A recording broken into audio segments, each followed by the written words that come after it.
ክርስትና አንዱ ፓኬጁ ክርስቶስ ኢየሱስን መቀበል ብቻ ሳይሆን ከክርስቶስ ኢየሱስ ጋር መከራ ልንቀበል ክርስቶስን እየመሰልን መኖር ስንፈልግ ስለ ስሙ በጦርነት ውስጥ እናልፋለን።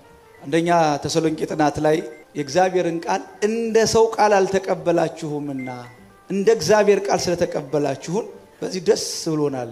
የይሁዳ ሰዎች እንደተቀበሉት አርጋችሁ ተቀበላችኋል። የይሁዳ ሰዎች መቀበላቸው የታየው በደረሰባቸው መከራ ላይ ከሐዋርያው የሰሙትን ቃል ተርጉመውታል። ስብከት ፓርኪንግ ሎት ላይ ካልደረሰ ኑሮአችን ሰፈራችን ላይ ገብቶ የእግዚአብሔርን ቃል እንደ እግዚአብሔር ቃል ሰምተነው ካልጠቀመ በጣም ከባድ ነው። ስለዚህ እነሱም አላፈገፈጉም፣ እናንተም አላፈገፈጋችሁም። ስለዚህ ቃሉ እየሰራ ነው፣ መድኃኒት ሆኖ እየሰራ ነው። ጦርነት ውስጥ እየረዳችሁ ነው፣ አቅም እየሆናችሁ ነው።